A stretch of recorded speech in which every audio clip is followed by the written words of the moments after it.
진정한 복음의 일꾼이 되어서 믿음으로 씨앗을 뿌리게 하여 주시고 자라게 하시고 또 거두게 하시는 하나님의 은혜를 저희들이 믿으며 아버지 반드시 추수할 수 있도록 성령께서 함께하여 주시옵소서. 아버지 하나님, 저희들의 때가 아닌 하나님의 때가 있는 줄 믿습니다. 조급해하지 않게 하시고 끝까지 인내하며 기다리며 자리를 지키며 하나님께 예배하게 하여 주시고 말씀 가운데 깨닫는 지혜를 주소서. 우리에게 덮여져 있는 수건은 벗겨주시고 주님, 우리의 영의 눈이 열리게 하여 주셔서 하나님의 뜻을 깨달아 오늘도 예수의 이름으로 승리하는 하루가 되게 하여 주시옵소서. 주님으로 인하여 기뻐하며 즐거워하며 감사가 넘치고 또 하나님 이 은혜가 나만이 아니라 만나는 모든 사람들, 함께하는 모든 사람들도 같이 누릴 수 있도록 주님께서 이끌어 주시옵사오며 우리를 구원하신 예수 그리스도의 이름으로 기도합니다. 아멘. 오늘 우리 하나님의 말씀 함께 보겠습니다. 사도행전 18장 12절에서 17절입니다. 사도행전 18장 12절에서 17절 말씀입니다.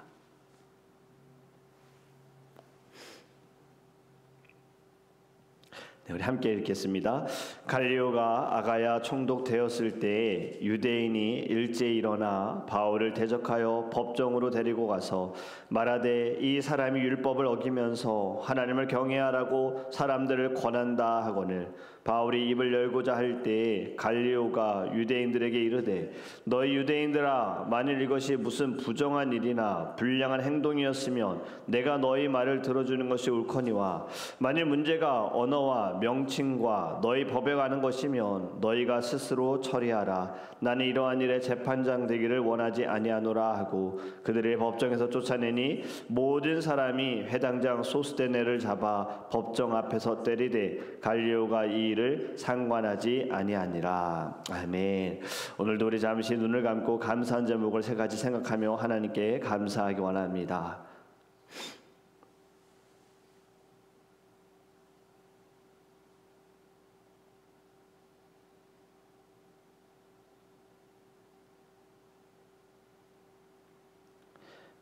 하나님의 때에 추수하시게 할 줄 믿습니다. 우리 안에 감사할 때 이미 우리는 추수한 줄 믿습니다. 우리는 살다 보면요, 잘 달려가는 것 같은데 가끔은 브레이크가 밟히는 일들이 있습니다. 내가 밟는 것도 아니고요, 누군가가 우리의 브레이크를 밟는 순간들이 있는데 세상이 그렇습니다. 세상은 어떻게든 우리를 계속 흔들려고 합니다. 우리가 하나님께로 가는 것을, 또 우리가 주를 위해 살아가는 모든 것을 어찌하든 막으려고 하는 이 세상 가운데 우리는 흔들리지 않는 주님의 자녀가 되기를 원합니다.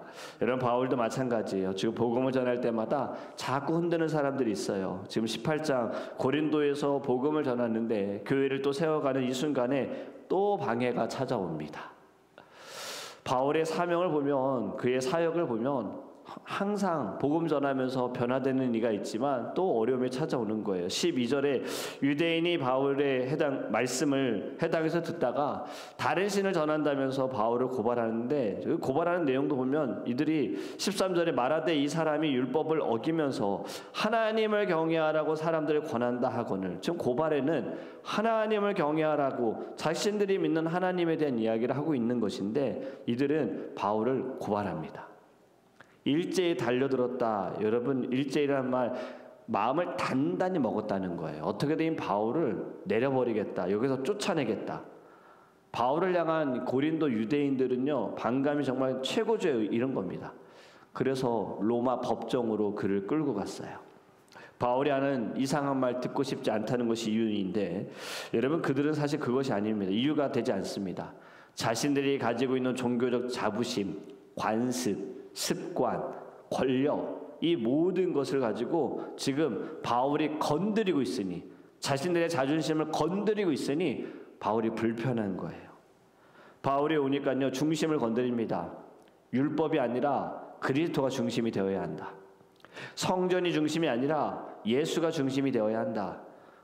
유대인만이 아니라 이방인도 남자도 여자도 다 구원에 이른다. 이러한 말씀이 선포되어지니 유대인들 충격받은 겁니다. 바울의 말로 인하여 흔들리기 시작하는 거죠. 자신들의 입진이 약해지고 자신들이 생활할 수 있는 그 생활력까지 막히게 되어지는 모든 것이 두려워서 그들은 바울을 고발한 거예요. 여러분, 주장하는 사람들을 보면 항상 입장이 있고 이유가 있어요. 그런데 그 이유를 잘 생각해 보면 결국에는 개인적인 이유가 더 큽니다. 교회 명분을 이야기하고 공동체를 이야기하지만 개인적인 이유가 더 큰 거예요. 내가 불편하다. 내가 그냥 답답하다. 개인적인 이유는 감추고 전체를 위한 것으로 드러내는데 지금 유대인들이 이러한 이유로 바울을 고발하는 겁니다. 그런데 하나님은 바울의 사역을 이 막는 손을 하나님이 뒤집어 놓으시는 거예요. 아무리 복음을 막으려는 사람들의 목소리가 크고 그들의 힘이 세다 할지라도요, 그들의 계획은 결코 하나님보다 클 수는 없습니다. 그 어려움 가운데에도 하나님은 다 길을 열어주신다는 거예요. 13절의 말씀, 종교적인 문제를 이들이 정치 문제로 지금 포장하는 겁니다. 그들의 속셈은 바울을 고린도에서 치워달라라는 거예요. 여러분, 복음은 가장 중요한 문제를 건드립니다.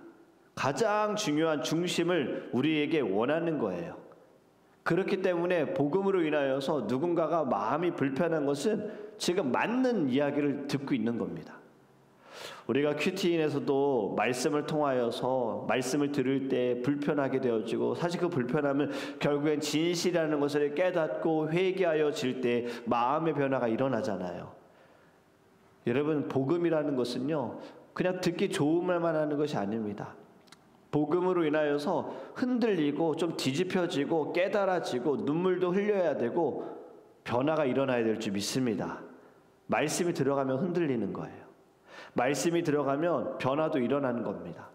성도가 회심하면 가정이 흔들리고 복음이 들어가게 되어지면 그 사람의 가치관도 흔들립니다. 바로 사울이 그랬던 것처럼, 복음을 들었던 사람들이 변화되었던 것처럼 이 회당에 지금 복음이 들어갔어요. 바울을 통하여서 예수가 그리스도다라는 것을 증거하게 되어지니 이들이 지금 흔들리기 시작합니다. 그래서 바울을 밀어내는 거예요. 그런데 오늘 보면 아가야 총독인 갈리오 앞에 바울은 섰습니다. 그런데 변론을 하기 전에 갈리오가 먼저 이 상황을 정리합니다. 내가 보니 정치 문제가 아니라 종교적인 문제다. 그러니 알아서 해결해라. 나는 상관하고 싶지 않다. 너희들 문제이니 나를 끌어들이지 말아라 하고 내용을 정리해버립니다. 여러분, 하나님께서 이번에 바울을 지켜주신 방법은 조금 독특합니다. 천사를 보내신 것도 아니고 지진으로 땅을 흔드신 것도 아니고 하나님께서는요, 뜬금없는 한 사람, 갈리오라는 하나님을 알지도 못하고 예수님을 믿지도 않은 이 사람을 통하여서 하나님께서는요, 이들에게 바울을 지켜주시고 변화시켜 주셨다라는 거예요. 하나님이 이끌어 주셨다는 거예요. 지금 갈리오는 그냥 안 한다예요. 나 안 하겠다. 여러분, 하나님의 섭리에는 때로는 허용하심이 있고 그리고 때로는 침묵하심이 있습니다. 지금 하나님은 가만히 지켜보고 계셨던 거예요. 그랬더니 상황이 다 정리됐던 것처럼 우리도 기도하면서 왜 하나님이 나의 기도를 들으시지 않는가, 왜 아무 말씀하시지 않는가, 이러한 생각이 들 수 있는데 그 침묵 가운데에도 하나님은 여전히 우리와 함께 하시고 하나님은 지금도 움직이고 계십니다. 움직이고 않는 것처럼 보이지만 하나님의 그 움직임은요, 우리를 완벽하게 보호하고 계시는 거예요. 지금 바울도 보면 또 지금 재판 앞에 섰어요. 법정 앞에 섰잖아요. 이번엔 바울 아무 말도 하지 않습니다. 그냥 침묵합니다. 억울하고 반박할 수 있어도 자신의 권리를 주장할 수도 있죠. 난 로마의 시민권자다. 하지만 침묵했어요. 바울이 침묵할 수 있었던 이유는 바울은 알고 있었습니다. 판단은 사람이 하는 것이 아니라 하나님이 하셔야 된다. 지금 자신을 괴롭히는 사람들이 아니라 바울은 하나님이 보였기 때문에 그는 침묵했습니다. 우리가 배워야 할 것이 무엇이냐면 때로는 우리도 억울할 수 있어요. 우리도 막 변론을 하고 싶고 변명을 하고 싶을 수 있으나 때로는 침묵할 필요가 있습니다. 여러분, 변명한다고 다 통하는 것도 아닙니다. 다 들어주는 것도 아니고 달라지는 것도 아니에요. 그런데 침묵 가운데 우리가 해야 할 것은 하나님을 붙드는 거예요. 우리의 억울함, 나의 이 한숨 속에 하나님은 지금도 여전히 일하고 계신다는 믿음을 가지고 때로는 잠잠히 기다릴 필요가 있습니다. 여러분 17절에 이렇게 말씀합니다. 모든 사람이 회당장 소스데네를 잡아 법정 앞에서 때리되 갈리오가 이 일을 상관하지 아니하니라. 지금 유대인들은 바울을 고발하려고 했는데 이것이 무산돼 버렸습니다. 그런데 정작 그들 중에 한 사람이 지금 매를 맞아요. 해당장 소스데네. 이건 단순한 폭력이 아니에요. 분위기가 지금 보니까 바울의 편으로 몰리고 있는 거예요. 지금 로마의 힘을 좀 얻어가지고 어떻게든 바울을 꺾어버리려고 했는데 사실 그것도 되지 않은 거잖아요. 여론과 상황이 바울이 전하는 복음으로 막 몰리게 되어지는 이 순간 소스데네라는 이 사람이 갑자기 매를 맞습니다. 정말 뜬금없이 이 사람이 등장합니다. 이 사람이 누굴까요? 성경은 이 사람이 어느 사람인지 출처인지 배경인지 하나도 가르쳐주지 않습니다. 그런데 이 사람이 고린도전서 1장에 나옵니다. 형제 소스데네. 여러분 지금 고린도 지역이고 이곳에 있는 소스데네가 사실은 바울 반대쪽 입장에 있다가 매를 맞았는데 지금 바울이 쓴 편지에 형제 소스데네에게라고 했어요. 여러분 이것이 무엇을 말할까요? 고발하려다가 매를 맞은 사람이 나중에 주님께로 돌아온 거고 바울의 동역자가 되었습니다. 바울의 형제가 되었다라는 거예요. 우리는 대적하는 자에 대해서 이렇게 생각할 수 있어요. 하나님 제거해 주세요. 하나님 제 눈앞에서 보이지 않게 해주세요. 이런 생각할 수 있죠. 근데 하나님의 방법은 그렇지 않습니다. 하나님은요 복음에 대적하는 사람도 믿음을 흔드는 사람도요 결국에는 구원으로 이끄신다라는 거예요. 이 소스데네는 대적자였으나 어떤 이유인지 어떠한 방법인지는 모릅니다. 하지만 결국에는 이도 복음을 받아들였다는 거죠. 예수를 그리스도로 받아들였다는 거죠. 그래서 그가 있는 이 고린도에서 그도 역시 복음을 전하는 바울의 형제가 되었다라는 겁니다. 여러분 이것이 복음인 줄 믿습니다. 복음은 예수님께서 우리를 위해 이 땅에 오셨고 죽으셨고 부활하신 거예요. 제가 어제는 우리 이든이한테 이런 칭찬을 좀 해봤어요. 너 설교 잘한다. 왜냐면 이든이가 요즘에 기도할 때마다 꼭 이 이야기를 합니다. 지난 주일에도 저녁에 이제 같이 기도를 하는데 이든이한테 이든이가 기도할래? 아빠가 기도할까? 뭐 또 장난치는 거예요. 그래서 그럼 아빠가 기도할게. 이제 기도하니까 이든이가 아빠 하지 마. 그러면서 자기가 기도하겠다는 거죠.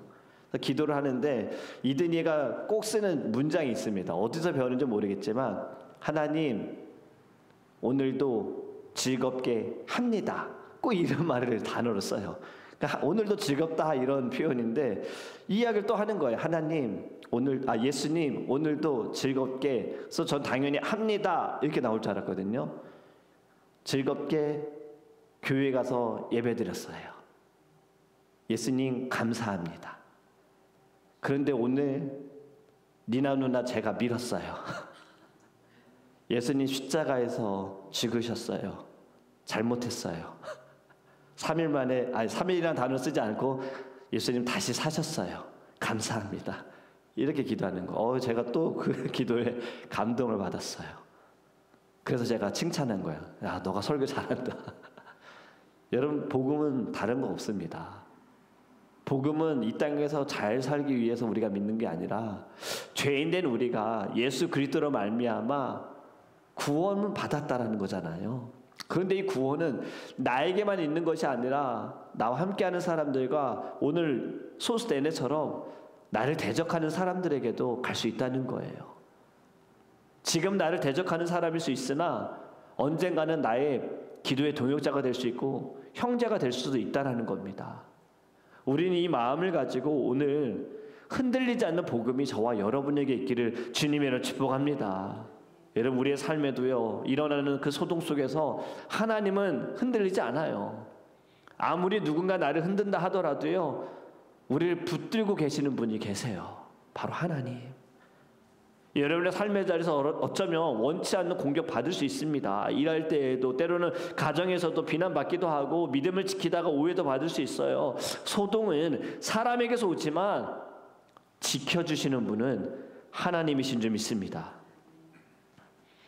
억울하더라도요, 너무 빨리 변명하지 마시고 기도하면서 하나님의 뜻을 찾아가시길 바라요. 그리고 하나님, 말할 것을 가르쳐 주세요. 아무리 내가 말을 잘한다 하더라도 상대방이 들을 귀가 되어 있지 않으면, 마음이 되어 있지 않으면 아무 소용 없습니다. 우리 이것을 두고도 기도해야 되는 거예요. 듣는 귀가 되게 해주세요. 그 마음을 열어주세요. 그리고 하나님이 말씀해 주세요. 때로는 침묵하는 순간에 내가 아무 말하지 않아도 대적하는 사람이, 때로는 고통을 주는 사람이 깨닫는 순간이 올 것입니다. 하나님의 방법은 우리가 알 수 없는 거잖아요. 중요한 것은 복음은 결코 흔들리지 않고 멈추지 않습니다. 오늘 바울이 회당이 막아도, 법정이 흔들어도, 대적이 공격해도, 환경에 무너져도 그는 멈추지 않았습니다. 저와 여러분들도요, 하나님 안에서 담대하시기를 간절히 원합니다. 오늘도 우리는요, 서 있는 자리에 하나님은 다 보고 계실 겁니다. 하나님은 다 계산하고 계시고요, 하나님은 다 붙들고 계실 거예요. 소동 속에서 우리는 하나님의 섭리, 나는 하나님의 보호 아래 있다라는 것을 깨달으시고 오늘도 주님의 이름으로 힘내시기를 간절히 원합니다. 우리 함께 이제 기도하기를 원합니다. 여러분, 첫 번째로 기도하기 원하는 것은요, 복음을 두고 같이 기도했으면 좋겠습니다. 여러분, 살아가면서 내가 원치 않는 순간들이 브레이크 걸리는 상황들도 있고, 때로는 오해를 받을 수도 있고, 모함을 당할 수도 있습니다. 우리의 혈과 육으로 해결하는 것이 아니라 믿음으로 하나님 이것을 받아들이게 해주세요. 때로는 바울처럼 침묵하게 해주세요. 대적하는 사람이 나를 영원히 대적하는 사람이 아니라는 것을 알게 해주세요. 우리의 싸움은 영적인 곳에 있음을 깨닫게 하여 주셔서 어떻게든 우리는 사단과 싸울 수 있도록, 그리고 나를 대적하는 저 사람도 반드시 하나님께 돌아와야 할 사람, 하나님께 쓰임받아야 할 사람이라는 것을 깨닫게 하여 주셔서 주님, 내 안에 흔들리지 않는 믿음과 복음을 주님 굳건히 세우소서. 우리 함께 주여 부르시어 통성으로 기도합니다.